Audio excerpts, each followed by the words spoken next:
Hi guys ඔන්න අද සුපුරුදු පරිදි ප්‍රෝග්‍රෑම් එකේ හැම වෙනවා. ඉතින් ඇත්තටම සුබදායක ආරංචි තමයි හැමතැනින්ම ආරංචි වෙන්නේ වටෙන්ම. ඉතින් මේකට හේතුව තමයි ඉතින් කෙහෙලිය රඹුක් කැල්ලගේ මුළු පවුලම. ඉතින් කෙහෙලිය රඹුක් කැල්ල බිරිඳ දුව සියලුම දෙනා ඔන්න දැන් බන්ධනාගාරගත කරලා තියෙනවා. ඉතින් ඇත්තටම මිනිස්සු ප්‍රීතිഘോഷා නගනවා මේ මොහොතේ Facebook වල සෝෂල් මීඩියා වල හැමතැනම. විවිධාකාර මත පළ වෙනවා. දැන් කට්ටිය කියනවා දැන් මේ කේලියගේ බිරිඳ කියනවලු මට මේකේ ඉන්න බෑ, මට හුස්ම ගන්න බෑ, අරක බෑ, මට මේක බෑ, මට කන්න බෑ. එක එක දේවල් කියනවලු. ඉතින් කන්න බැරි වෙන්න තමයි වෙන්න ඕනේ. මොකද හේතුව මිනිස්සු නොකා නොපී දුක් විඳිද්දී මුන් කාලා තියෙන එව්වා, මුන් ඕඩර් කරලා තියෙන එව්වා. ඉතින් එතකොට මිනිස්සුන්ගේ සල්ලි වලින් කරලා තියෙන දේවල් එක්ක බලද්දී ඇත්තටම දිට්ඨ ධම්ම වේදනීය කර්මය කියන එක ඔන්න දැන් මේ එලිපිට ඔප්පු වෙනවා. මුන් ඇත්තටම පුදුම නළුවෝ. කේලියගේ මූණ අම්මෝ පව් කියලා හිතෙන තරමට රඟපානවා. ඒ තරම් මුන් කරලා තියෙන ජඩ වැඩ බැලුවට පස්සේ හිතා ගන්න බෑ. කෝටි ප්‍රකෝටි ගණන් හොරකම් කරලා තියෙනවානේ. ඉතින් ඒවට දැන් වන්දි ගෙවන්න තමයි තියෙන්නේ. ඔක තමයි ඇත්ත කතාව.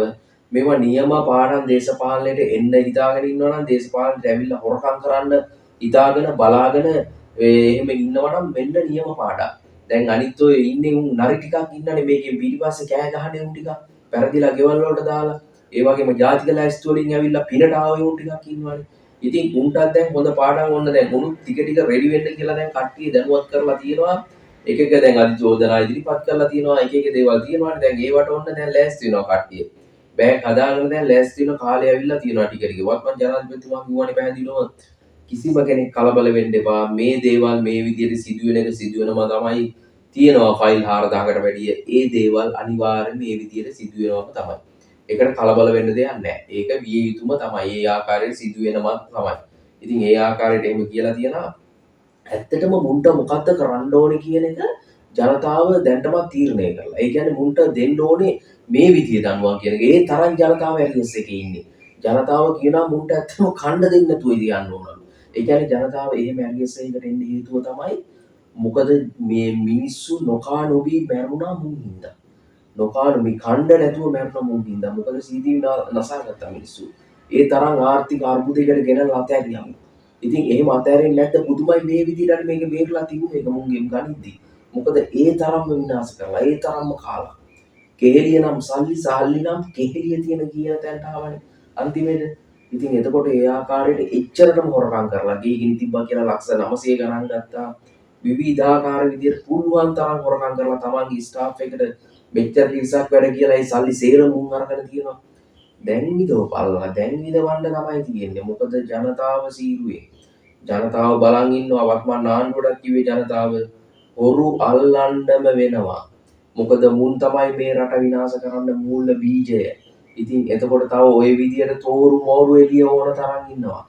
උන් ටික අනිවාර්යෙන්ම අල්ලලා දාන්න ඕනි කියන එක තමයි නීතිය ඉදිරියට පමුණවන්න ඕනි කියන එක තමයි කියන්නේ. ජනතාව පුදුම ගරුත්වයක් තියෙන ඇත්තටම මේ අපේ රටේ තියෙන ගරු අධිකරණයට හිස නම ආචාර කරනවා. මොකද එකම පිහිට ජනතාවට තියෙන එකම පිහිට. ඒක තමයි ඇත්තම කතාව. හිස නම ආචාර කරනවා ජනතාව ඒ තරම්ම. මොකද මේ වාගේ හොරු මංකොල්ලකාරයන්ට දෙන්න තියෙන උපරිම දඬුවම් ලබා දීලා තියෙනවා. ඉතින් එතකොට ඒ ආකාරයට අපිට මතකයි වත්මන් ජනාධිපතිතුමා කිව්වා මේ ආකාරයට සිදුවෙන දේවල් මේක ඇතුලේ සිදු වෙලා තියෙන දේවල් ඒ කියන්නේ මේ දේශපාලනඥයෝ ඉද්දී මුන් හොරකම් කරලා තියෙන විදිය. ඒ කියන්නේ තමන්ගේ ස්ටාෆ් එකට කට්ටිය දා ගන්නවා කියලා සල්ලි සේරම ගන්නවා කියන්නේ. මුන් පුදුමාකාර හොරකම් කෙල්ල ටික කරලා තියෙනද ඔහ අහුවෙනවා. මුන් තව අහුවෙන්නේ නැතුව ඕන තරම් හොරකම් කරලා. ඉතින් එතකොට සාමාන්‍ය හොරෙක් කියන්නේ මුන් ඉතින් උපන්ගේ හොරුනේ. ඉතින් එතකොට සාමාන්‍ය හොරෙක් කියන්නේ ඉතින් උපරිම try කරනවානේ අහුවෙන්නේ නැති වෙන්න හොරකම් කරන්න. ඉතින් ඒ ආකාරයට කොච්චර කරලා ඇත්ද? දැන් නිකන් මෙවි චිත්‍ර රූප පේනවා ඇතිනේ ටික. දැන් පේනවා. ඉතින් බය වෙන්න එපා කිසිම කෙනෙක්. හැමතැනම මල්ශාලා තියෙන හොස්පිටල් ඉස්සරහා විශේෂයෙන්ම තියෙනවා. මේ ඒක අපි නෙමෙයි කිව්වේ කෙහෙලිය රඹුක් කැල්ලමයි කිව්වේ. අපි දැනන් හිටියේ නැහැ. අපි දැනගත්තේ කෙහෙලියකින්. ඉතින් ඒ නිසා බය වෙන්න දෙයක් නැහැ. බය වෙන්න කාරි නැහැ. ඔක තමයි ඇත්ත කතාව. බලමු ඉදිරියට මොකද්ද සිදුවෙන්නේ කියලා. අම්මන්ඩිලා දූමන්ඩිලා දැන් පුතාලා තාත්තලා තේරම දැන් ඔන්න ඉදිරි පවුලුත් යන්න ලෑස්ති වෙලා දැන් ඉන්නේ. ඉතින් මොකද වැරදි කරපු පවුල් ඉන්නවා මේ රට තුල. පවුල් පිටින් මුන් කාලා තියෙන පවුල් පිටින්. ඉතින් එතකොට ඒ ආකාරයට එහෙම ඉන්නවා. ඉතින් අපි බලමු ඉදිරියට මොකක්ද සිද්ධ වෙන්නේ කියන එක. මේ ආකාරයටම ගියොත්. ඒ කියන්නේ මේ රට තුල ඇත්තම කතාව මුන්ගේ තියෙන මේ වත්කම් මේ සියලුම දේවල් මේ විදියට අයතාලේ සුපයාගත්ත සියලුම දේවල් රාජසන්තක කළ යුතු. ඒක තමයි ජනතාව කියන්නේ. මුන්ගේ මේ තියෙන සල්ලි වලින්ම මේ රටේ යම් කිසි ප්‍රමාණයක් ආර්ථිකය ගොඩ ගන්න පුළුවන්. මොකද අපේ රටේ තිබ්බ ආර්ථිකය තමයි උන්ගේ පවුල් ඒ කියන්නේ ගිණුම් වල තියෙන්නේ. බැංකු ගිණුම් 40කට වැඩි. අද සාමාන්‍ය මිනිස්සෙක් බැංකු එක ගිණුමක් නැති මිනිස්සෙක් කොච්චර ඉන්නවද? බැංකුවකින් දාන්න සල්ලි නැහැ. සමහර කට්ටිය ඕන තරම් බැංකු ගිණුම් ඕපන් කරලා ලෝන් එකක් ගන්න කියලා හිතාන. උන්ට හෙන ගහන්නේ ඕකෙන් තමයි හෙන. ඉතින් එච්චර එහෙම මිනිස්සු දුක් විඳා. ඒ දුක අපි දන්න නිසා තමයි ඇත්තටම එච්චර වේදනාවක් එක්ක කතා කරන්නේ මිනිස්සු. ඕක තමයි ඇත්ත කතාව. ඉතින් ඒකත් එක්ක මුන්ට ওই දේවල් ditta ධම්ම වේදිනේ කර්මයේ එක්ක පිටිපස්සෙන් ගහන්න පරිසම් දෙනවා. ඕක තමයි සත්‍ය. ඒකට සෝබා දාමට බොරු කරන්න බෑ කිසිම කෙනෙකුට. ඒක අනිවාර්යෙන්ම පරිසම් දෙන එක දෙනවම තමයි. එහෙනම් ඉතින් අපි බලමු ඉදිරියට මොකක්ද සිද්ධ වෙන්නේ කියන එක. ඔබගේ අදහසත් අනිවාර්යෙන්ම අපිට කමෙන්ට් කරන්න. ඉදිරියටත් මේ විදියට කට්ටිය යෑමට නියමිතයි කියලා වත්මන් ජනාධිපතිතුමා තමයි කිව්වේ. ඕක තමයි ඇත්ත කතාව. අපි බලමු ඉදිරියට මොකක්ද සිද්ධ වෙන්නේ කියන එක. ආදරෙන් ඉල්ලා සිටිනවා channel එක subscribe කරන්න.